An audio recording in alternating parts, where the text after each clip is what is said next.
When you read books, do you ever feel challenged in the way that you think about the world? Yet when you try and talk to other people about this or the realizations that you've had, you find it really difficult to have these deep conversations? Or does a book ever feel like you're unlocking a part of your soul that you didn't know was there, but then you try and talk about it with someone and they just don't get it? Are you tired of having surface level conversations and really want to deep dive into who we are as humans and our experience in the world? Well, for a lot of people, the answer to all those questions might be a no, but for me, that's a hard yes. I want to go there. I want to have deep, challenging, life-changing conversations with my viewers, with other people in this world that are inspired from the books that I am reading. And that is why I created this new vlog series called Unbound, a series where I will be reading hard-hitting, challenging, life-changing books that will inspire deep conversations about who we are as humans, our morality as humans, discovering who we are, and the way that we think about the world. Hi everyone, welcome back to my channel. My name is Kara.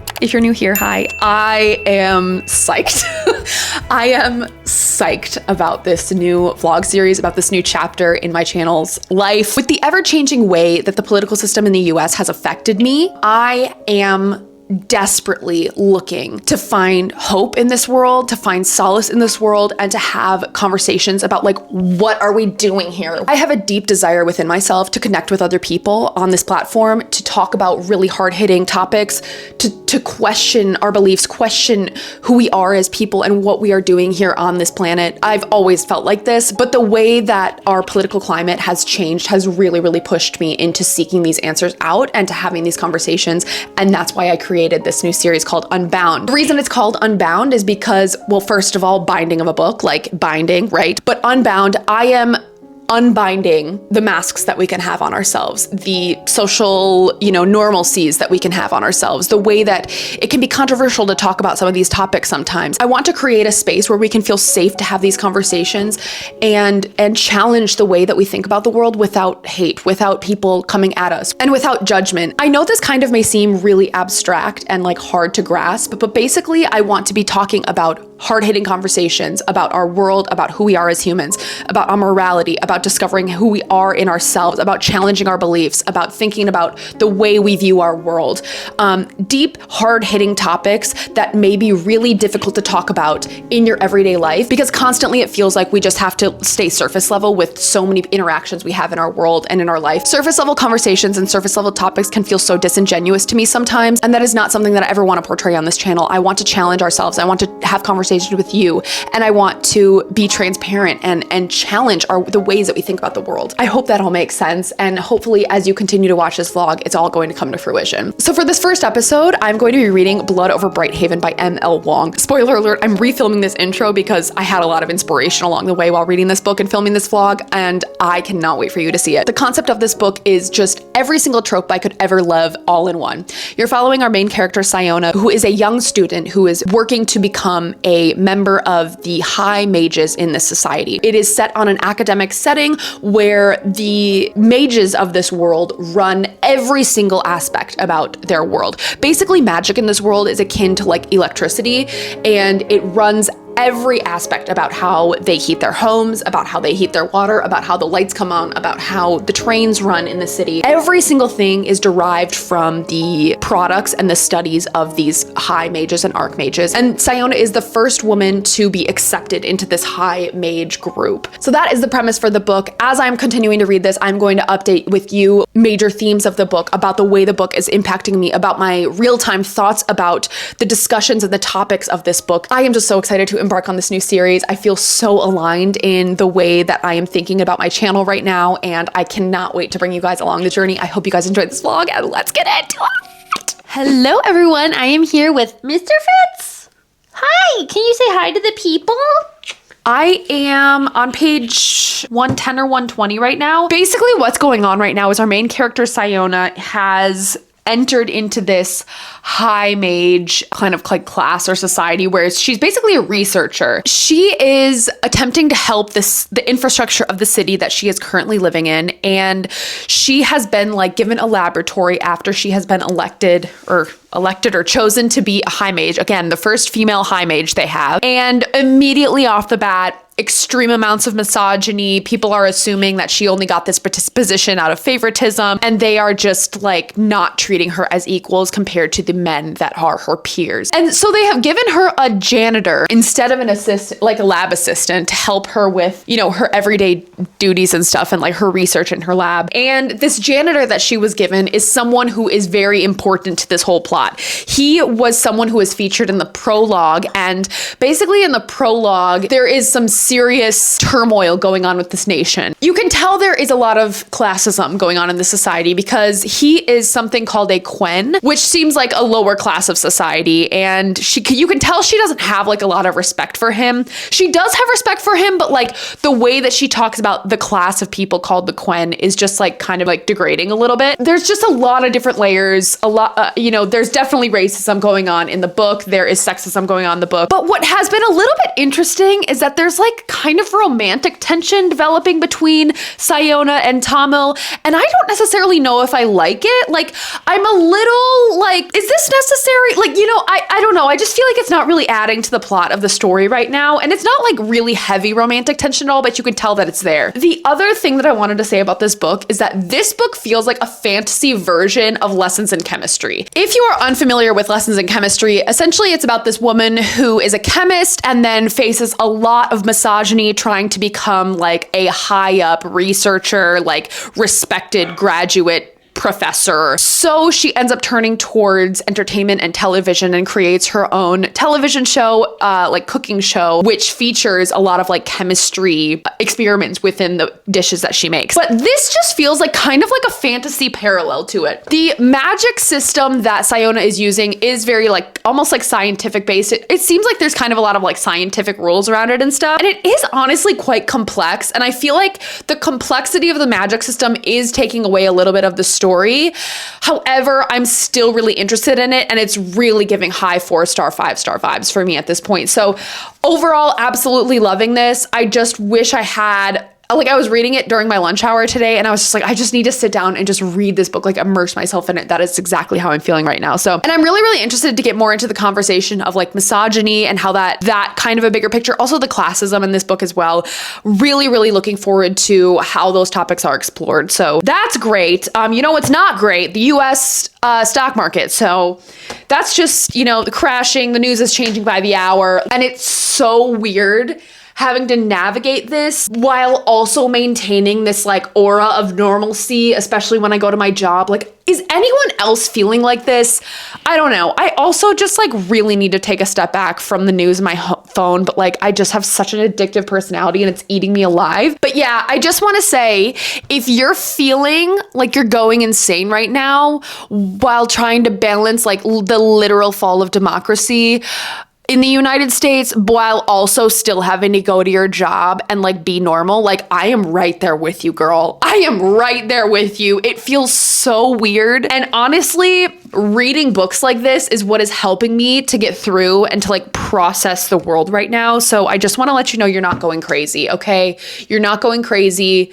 This is all insane, and it's crazy how we've gotten to this point. Like, things have become way too hyper normalized. Just know that if you are feeling the same way, you're not alone, and we're all in this together, and this is a safe space to talk about these crazy feelings that we're all having right now, okay? Okay, I'm gonna read more of Blood Over Bright Haven tonight. I think this is gonna be a really good reprieve from the craziness of the world over the last couple days. Oh, God bless. I love reading. I'm so glad I have this hobby, okay? Peace out. I'm gonna go make dinner. Bye. Hey, everyone. Please excuse the appearance, okay? I'm gonna go to the gym in just a little bit. So I just want to give an update on Blood Over Bright Haven right now. I am around page 200. May I say, this is a book that I feel like I don't ever want to stop reading. Like, I genuinely don't think this book is long enough to satiate my need for this book. You know what I mean? Like, I don't know if you've ever read a book like that where you're just like reading it and you're like, oh my God, this book is too short. The storyline's way too good. Like, how can it only be this short? Like, I don't want this story to end. So really feeling 5-star vibe. We're getting to a point in the storyline now where we're really starting to hit the heavy conversations. The plotline has just flipped, where everything you knew or thought you knew about this world and the way that this magic is derived from and where it comes from has been completely flipped on its head. Originally, this magic is thought to be sent by gods and whatnot, and we're just really peeling back the layers of all of that. Like, the bigger conversation going on here is how societies can, I don't think indoctrinate is the right word. I think how societies can really shape the way that they educate their youth and tells young students or young people things that may preclude some of the truth. Like, a good parallel for what I'm thinking right now is, like, if you've been raised in the US, you know that, like, or even if you're not raised in the US, I'm sure you know the blindsidedness of Americans in thinking that the US is the one and only, the biggest and best country in the entire world, and blah, blah, you know, all of that shit, okay? When in reality, like, whoa, let's take a step back. Like, why does it have to be my country over your country? Can't we just all coexist in normalcy? When we have peeled back the history of the United States, number one, there's a lot of history that has been glossed over, right? You know, in slavery, in the Native Americans, all that kind of stuff. But also, even going forward from that, like, you know, US history of most of the world is quite whitewashed, right? This book is kind of like paralleling that. And I'm really, really appreciating the conversation because it's not only pointing out how history can be not just whitewashed, but just like glossed over or said in a way that doesn't actually convey the entire truth. Like, history is written by the victors, right? And I really appreciate how ML Wong, it's not just like a one-sided, like, oh yeah, oh, we just realized that everything has been, you know, glossed over in this sense, but she's playing both sides of the coin. We're getting really good dialogue from someone who is realizing, two people are realizing, oh my God, I've been lied to my whole life. And they're both taking it in completely separate ways. One of them is really trying to justify the way that they have been raised and the belief system that they have. And the other one is like, this is so wrong. Like, it's like a light switch has been flipped on. And I think that we see that play out in our own society. There are people who really defend what they have been raised to believe and whatnot. And it really takes a lot of introspection and challenging and open-mindedness to reverse your beliefs or think about your beliefs in a different way. I am just loving this. Like, you know, honestly, I think this has just really been a good reminder to like keep an open mind and to allow yourself to see other perspectives. I think, like, to me, that is a huge part of who I have grown into as a human. And I think it's so important to always see the other side and try and understand someone's point of view from their perspective. Another bigger conversation at play, I think that's why I love reading so much, is because we can gain new perspectives by reading diverse experiences. You know what I mean? So that was a pretty long-winded update, but long story short, I'm absolutely loving this. My battery's gonna die in like 2 seconds. Please read this if you are debating reading it. It's so good. It is a little heavy-handed with world building at times, but honestly, I'm loving it. Okay, I'm really, really loving it. It's like dark academia vibes, scientist vibes, like university vibes. I'm here for it all. It's amazing. Pick it up, pick it up, pick it up. Okay, I will see you guys in my next check-in. Bye.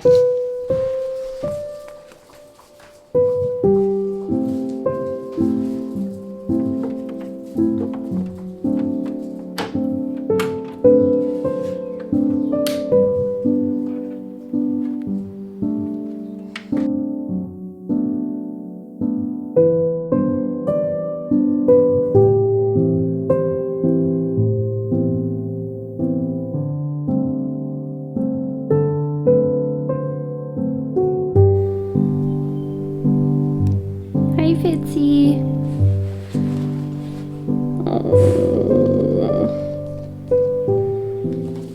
Good morning, everyone. I am on page 225 or something of this book. I was actually gonna update you when I was more around like page 300 or something, but my God, this book is just like spitting truth. I don't know how else to put it. It's like chapter after chapter after chapter. There is just so much depth and great discussion in this book, and like everything ML Wong is writing connects with me to my core on such a deep level, and I just want to discuss it. I just want to talk about what I am reading. It is so incredibly good. We're talking about so many different things at one time. Female rage, like the patriarchy, oppression of minorities, enforcing people into believing something that oppresses other people, the whitewashing of culture, not even whitewashing, just like the washing of a specific belief of an entire culture, suppression of other ways of thinking or ways of life, like religious superiority, like literally everything is being talked about in here. Every socio-political, cultural issue is being covered. I mean, not every single one, but like a lot of things that plague our society are also the forefront of this book. I just got through a section more or less discussing the disparities between men and women, and how like our main character is basically being labeled as crazy right now because she's realizing the crux of their culture, what makes their culture, this tyrannish culture, be able to continue and be alive, is at the expense of another people. I mean, same thing that happened with, you know, America. Like literally the reason we're all here is because we freaking took over the Native Americans' land, and like it was like a huge oppression of a people. I mean, same exact concept, right? And she is coping and trying to cope with all of these emotions that she's having, of realizing my life's work is at the expense of an entire population. So like that, right? And then there's also like the whole patriarchy thing of like, she's being labeled as insane for wanting to fix something. And you know, these mental health specialists and doctors are coming to treat her and try and like quell her manic emotions. Basically, these men are just like talking down to her and saying, oh, you need, your place is in the home. Like you need to be submissive and non-offensive and quiet and just push out babies because that's what women do. And it's just like, I know our society has largely moved past that, but there's still inklings of it. Did you know that in Congress right now, people have proposed a bill that would require you to have your birth certificate, which matches your name? AKA married women who have changed their last name would not be eligible to vote if it's not the same last name. Like, what? Like what? You're literally suppressing an entire population of people. It's actually wild. The oppression of women is still prevalent in our country. Okay, I feel like I am going through, no, I'm not going through it right now. It's always been. I have always felt like ever since I have become my own adult and like realized I could make decisions and assumptions of the world and learn about the world on my own, like we live in some fucked up times, you guys. We live in some fucked up shit. Like it's crazy. How is it 2025 and we're still suppressing other people and oppressing others, and just like, how is there still so much hate in the world? It's messed up. It makes me want to scream. We all have an innate morality in us to want to do good in the world. How have some people become so twisted that has gone away from them? Like, I just don't understand it. I don't understand why there is so much hate in this world. Like, it genuinely does not make sense to me, and it makes me so angry. And the other thing is like, why is this hard to talk about with people? Why do I feel like I can't have a conversation with a random person and we can't both agree that we shouldn't suppress other people and we shouldn't be hateful towards other people? Like it just, oh my God, it actually grinds my gears. Like you think that like the general love of like treating people with kindness and respect would just be like an innate like desire for people, but no, it's like, it's not. And like, I mean, we've all seen the politics, how in the USA, how it's played out and how it's just hate just seems to prevail and divide, and people can't overcome these hateful ways of life. It just, I could go on and on and on about this for hours, okay? And I like genuinely wish that I could have a physical discussion with another person. I know I'm just talking to a camera right now, but like I wish that you could sit here and we could have this discussion together, because I just feel so like passionate by this. I really do. And there is goodness in this world. There is hope in this world, but like, where is it right now? Where is it? Okay, I'll get off my soapbox. But this book is like actually lighting my soul on fire. Please read this book. If you like my content, if you are connecting with what I'm saying, like this is it. This is it. Read it. Hey. Okay, it is Sunday today. I've had such a lazy day. It is actually gorgeous outside today, but I have been reading all afternoon. I have so many things I want to talk about. One topic that I really want to talk about that has been brought up in this book is that, okay, there's a huge injustice that is going on in the book, okay? People are getting suppressed and discriminated against and taken advantage of, and it is all in the name of God and religion. And if that ain't a huge topic, if that's not something that is massively reflected into our world today, like, I mean, not only in today's world, but in worlds past, in centuries past, you know? People are justifying these atrocities that are happening in this book in the name of God and in the name of religion, and they're saying, oh, but God sent us to do this. But God sent us.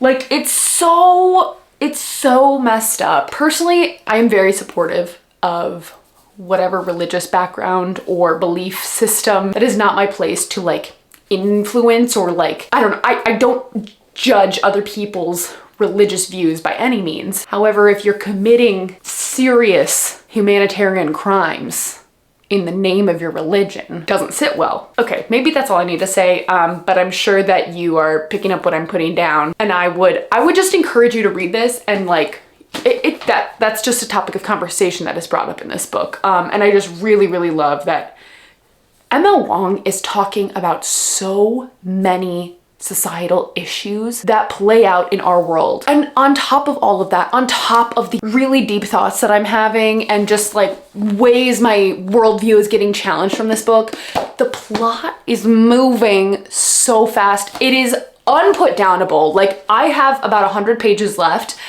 and we are right about to get to the climax of the book, and it's so good. It is so good.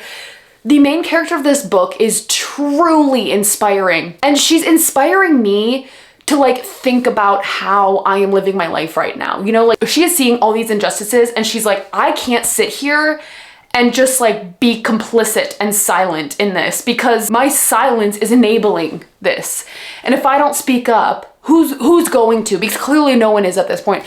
And if that ain't the truth, oh my God, I feel the same exact way. I know that like my content has been, you know, very politically leaning lately, and like, I genuinely don't want this to be my brand. However, I literally can't sit here and not talk about this stuff. I cannot, in good faith, sit here and just like placate and talk to you about like whatever the newest release is. Like, I would feel so disingenuous if I did that. And I know I'm losing subscribers, I know I'm losing followers, but like, I literally don't care.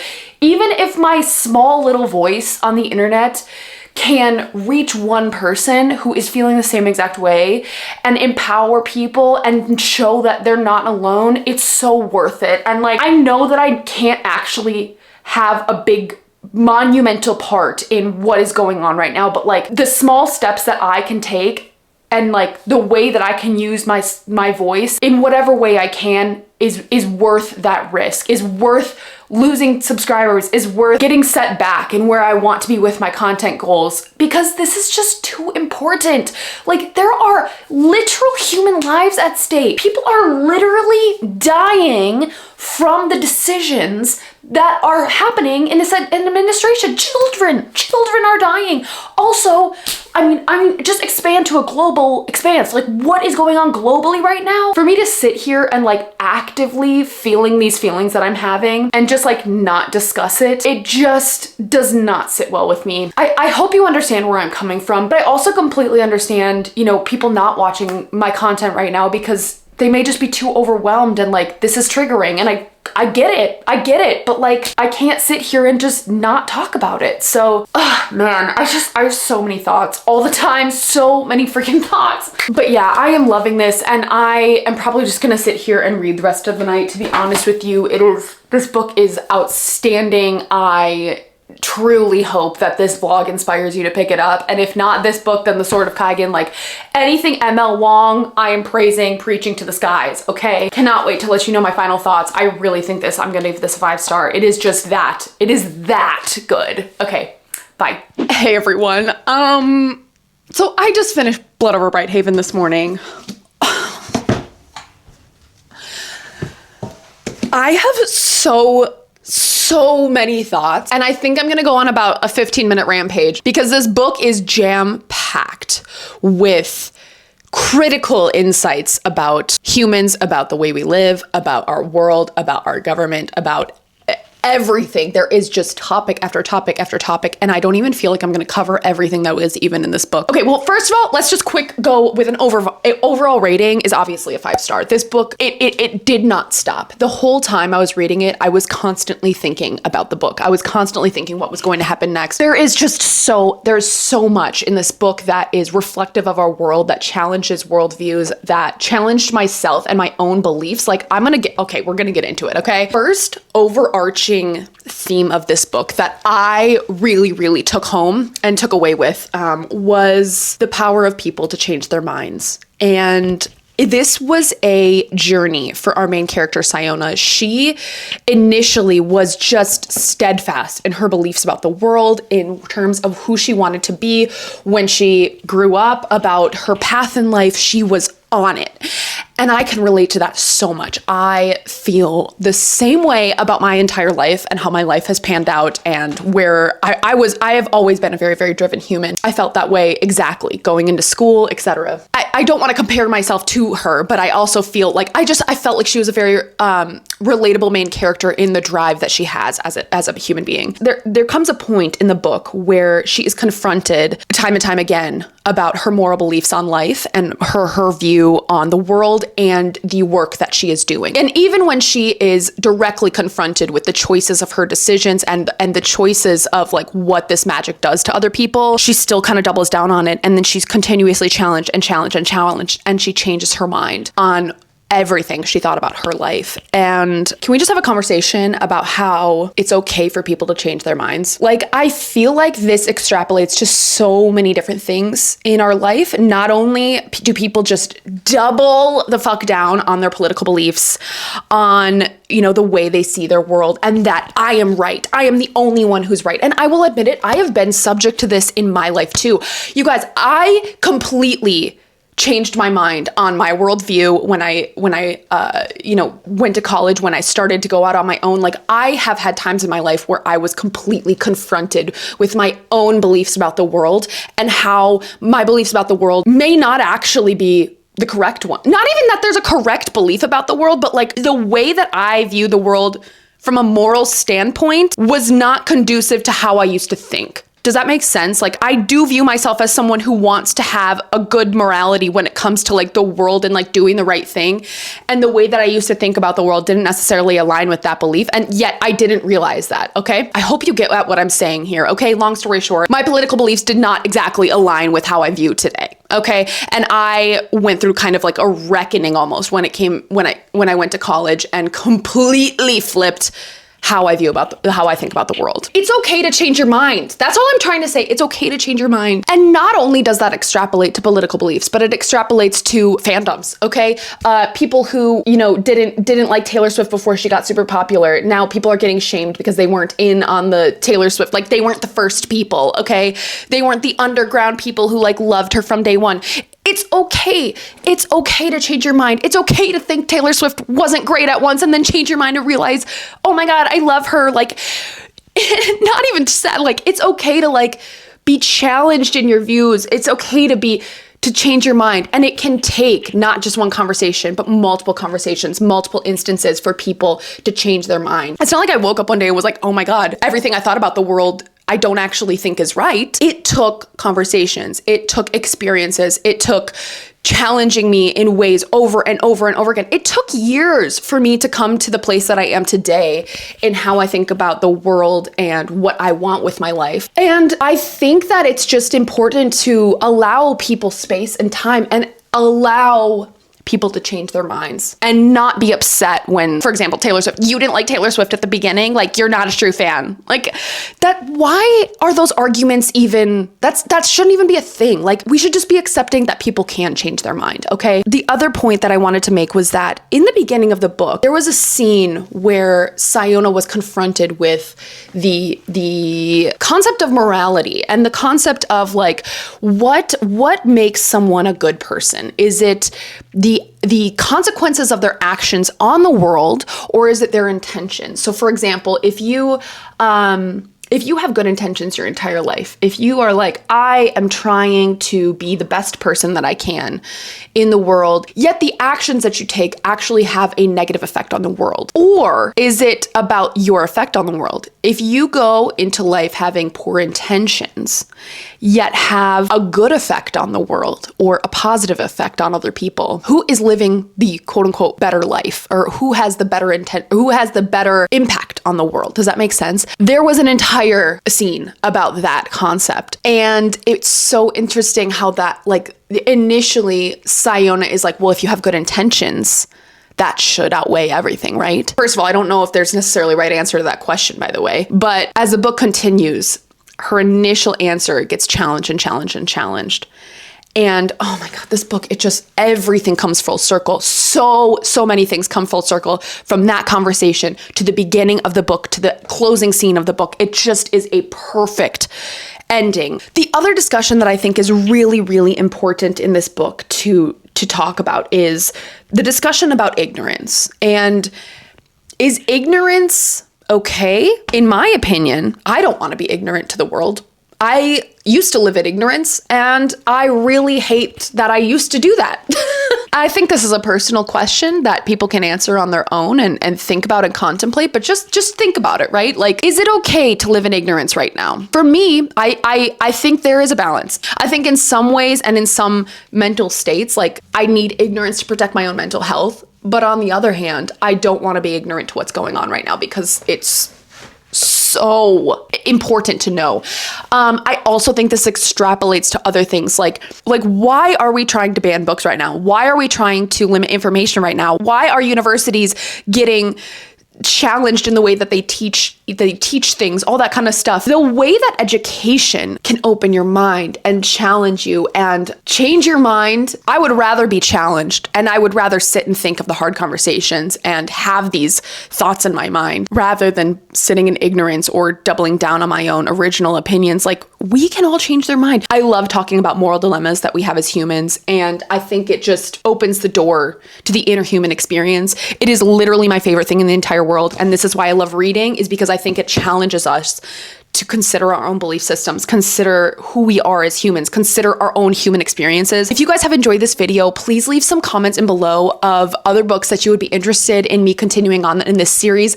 I have a few ideas in my mind of other books that I want to read for this series, but like this was perfect. This was everything I ever want for my channel. And if you've made it this far into the video and want to leave a comment down below, leave a heart, because we just need some love in this world right now. I love you guys. Thank you for sticking along the journey with me and being here. And I will see you guys in my next video.